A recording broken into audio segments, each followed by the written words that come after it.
La journaliste Claude Sarraute a tiré sa dernière révérence ce mardi 20 juin à 95 ans, plongeant les médias de l'Hexagone en deuil. Cette femme de lettres avait fait des révélations détonnantes sur son époustouflante réussite. Et le moins que l'on puisse dire, si est que la partenaire de choc de Laurent Ruquier a donné de sa personne pour arriver au sommet de la gloire. C'était une grande figure du journalisme.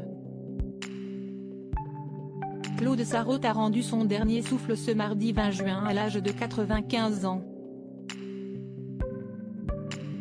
Une épreuve pour le monde de la presse et la bande à Ruquier dans la fiction la plus profonde. Au fil de 65 ans de carrière, cette femme de lettres à la langue bien pendue ne mâchait pas ses mots, forgeant sa légende. Elle avait fait de surprenantes révélations concernant son ascension professionnelle dans les colonnes du Monde.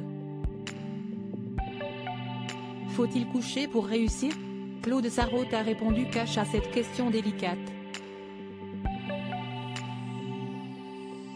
Alors que cette dernière caressait le rêve de devenir actrice, la pensionnaire des grosses têtes avait finalement changé radicalement de voie pour se consacrer au journalisme.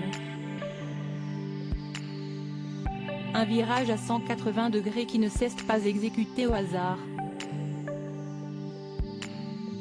Dans un entretien accordé au journal Le Monde en 2017, l'ex-femme de Jean-François Revel avait donné une explication quant à ce revirement professionnel. « Je ne serais pas arrivée là si je n'avais pas couché », avait-elle lâché avec humour avant de pondérer ses propos. « J'ai l'habitude de dire que je suis entrée au journal Le Monde, le 1er janvier 1953, sur le dos.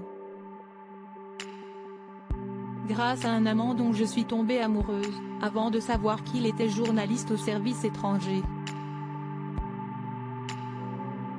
Coup du sort ou heureux hasard, Claude Sarraute s'imposera comme l'une des éditorialistes les plus emblématiques grâce à sa chronique quotidienne sur le vif jusqu'en 1986. Si cette expérience aura le mérite de faire naître une vocation chez cette jeune comédienne, cela aurait également eu pour effet de signer la fin de son histoire d'amour avec son premier époux, Stanley Carnot, dont elle a officiellement divorcé en 1955.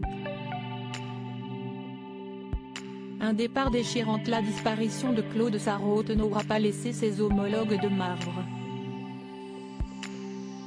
En témoignent les nombreux hommages que lui ont rendus tour à tour ses coéquipiers des grosses têtes, visiblement sous le choc et profondément attristés.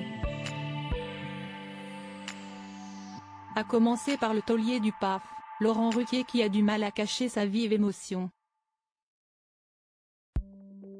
Depuis 30 ans, l'animateur avait noué une belle relation d'amitié avec sa chroniqueuse. Si est sur Instagram que le journaliste en guerre avec Catherine Barma a tenu à lui faire ses adieux. Au revoir Claude. 30 ans de merveilleux souvenirs, parmi lesquels cette jolie photo prise par Diane Tell en Toscane. Et Christophe Beaugrand de surenchérir dans un hommage poignant à sa mamie de cœur. Ma chère Claude, l'année dernière au mois de juin, Laurent nous avait tous réunis pour souffler tes 95 bougies. Tu ne te doutes pas à quel point tu vas me manquer. Mais tu nous as prouvé qu'on pouvait vieillir en demeurant un sale gosse. Donc on va donc continuer à rire et à ne rien respecter comme tu nous l'as si bien appris. Je t'aime Claude, a-t-il légendé.